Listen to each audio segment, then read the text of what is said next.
বিজ্ঞান শিখতে হয়, চলুন আমার সাথে মৌমাছির কাছে। দেখেন মৌমাছি কত বিজ্ঞান জানে, কি দিয়ে বড়াই করবে। ছোট্ট মৌমাছি, এই মৌমাছির মধ্যে আল্লাহ পাক কত বিজ্ঞান দান করেছেন। দেখেন আল্লাহ রাব্বুল আলামিন বলেন, ওয়া আওহা রাব্বুকা ইলান নাহল আন ইত্তাখিযি মিনাল জিবালি বুয়ুতাও ওয়া আশ-শাজরি ওয়া মিম্মা ইয়ারুশুন। আল্লাহ পাক বলছেন, ওয়া আওহা রাব্বুকা ইলান নাহল, মৌমাছি পৃথিবীর মানুষকে 4টা বিজ্ঞান শিখাইছে। দেখুন 4টি বিজ্ঞান কি। আল্লাহ পাক বলছেন, আমি মধুমক্ষিকাকে ওহী করেছি। মনের মধ্যে গোপন ভাবে সূক্ষ্ম ইঙ্গিত আল্লাহ দিয়েছেন কি, আত্তাখিযি মিনাল জিবালি বুয়ুতা, পাহাড়ে বাসা বানাও, ঘর বানাও, পাহাড়ে পর্বতে। যেহেতু মধু হলো একটা মেডিসিন, মধু কি, এই মেডিসিনটা কে বানিয়েছে? আল্লাহ পাকের নির্দেশে। কে বানালো? মৌমাছি বানালো। কাজে মেডিসিনটা দিয়ে শুধুমাত্র গাছপালা যে দেশে আছে সেই দেশের মানুষ উপকৃত হোক, তাহলে তো সারা পৃথিবীর মানুষ পাবে না আল্লাহর এই ওষুধ। এই জন্য মৌমাছিকে বলা হচ্ছে পাহাড়ে বানাও। পাহাড় হয় মরুভূমির ভিতরে বেশি হয়, এই পাহাড়ের গায়ে গিয়ে চাক বানাও। ওয়া মিনাশ শাজারি, আর গাছে চাক বানাও। ওয়া মিম্মা ইয়ারিশুন, আর বিল্ডিং এর কার্নিশের তলায় গিয়ে চাক বানাও। এই 3 জায়গায় চাক বানাও। এই 3 জায়গায় চাক বানাতে গিয়ে মৌমাছি 4টা বিজ্ঞান দেখাইলো। হচ্ছে কেমিস্ট্রি। অথচ মৌমাছি কোন সায়েন্স ল্যাবরেটরিতে পড়াশোনা করে নাই। তার কেমিস্ট্রিটা কি, নিচের নিচে বিল্ডিং এর গায়ের সাথে লাগানো মৌচাক আপনারা দেখছেন কিনা কোন, এটা ঝুলে থাকে, ঝুলন্ত অবস্থায় থাকে। একটা পরিপক্ক ঝুলন্ত মৌচাকে কম করে হলো আধা মণ থেকে 35 কেজি, 30-35 কেজি পর্যন্ত ওজন হয়, এত মধু থাকে।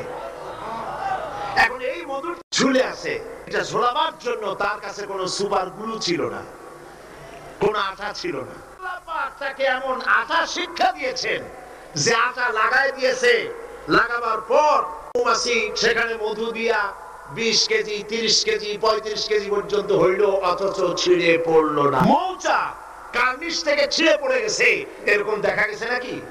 না।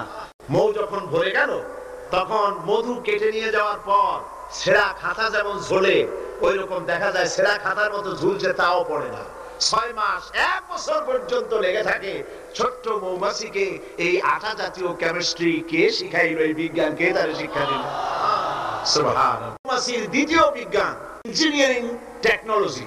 মৌমাছি বাসা বানালো। এই বাসা 6 কোণ বিশিষ্ট চেম্বার, এক একটা চেম্বার 6টা কোণ, সমান মাপের কোণ বিশিষ্ট চেম্বার তৈরি করলো, লক্ষ চেম্বার।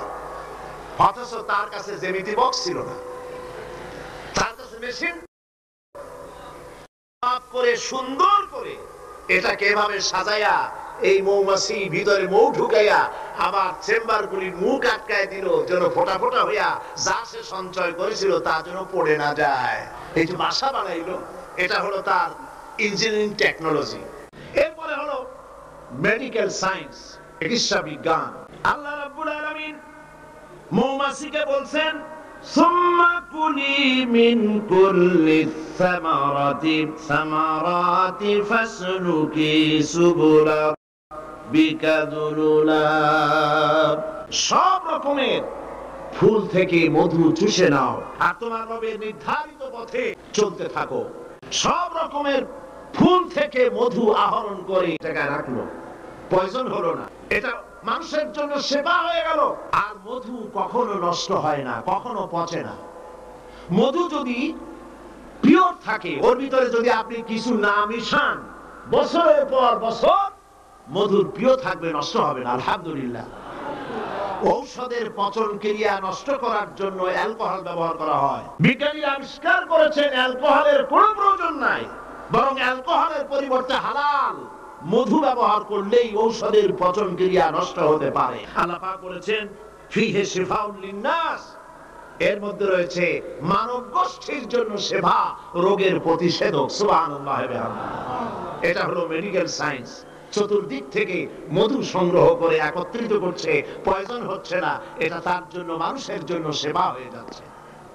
৪র্থ নম্বরে মৌমাছির কাছে যে বিজ্ঞান শিখবেন সেটা হলো মেরিন বায়োলজি। আল্লাহ পাক বলছেন, ফুল থেকে মধু আহরণের জন্য তুমি চলে যাও, কিন্তু রাস্তা ভুলে যেও না, রাস্তা ভুলে যেও না। একটা মৌমাছি তার বাসা থেকে, এগুলো নিয়ে যারা রিসার্চ করেছেন, প্রাণীতত্ত্ববিদরা বলেছেন, মৌমাছি ফুল থেকে মধু গ্রহণ করার জন্য নিজের বাসা থেকে 10 মাইল পর্যন্ত দূরে চলে যায়।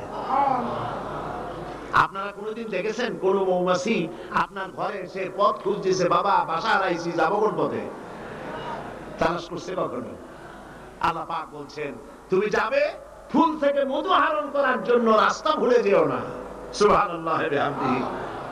সমুদ্রের ভিতরে নাবিকেরা যখন জাহাজ চালায়, ইনল্যান্ড রিভার লাইনে, আমাদের দেশীয় নদীগুলিতে স্টিমার যখন থাকে সামনে সার্চ লাইট থাকে, কিন্তু সমুদ্রে শিপগুলি এদের কোনো সার্চ লাইটের দরকার নাই। সার্চ লাইট জ্বালায় দেখবে কি? পানি আর পানি, কি দেখবে? সেই জন্য তাদের জন্য প্রয়োজন হচ্ছে একটা মানচিত্র আর একটা কম্পাস।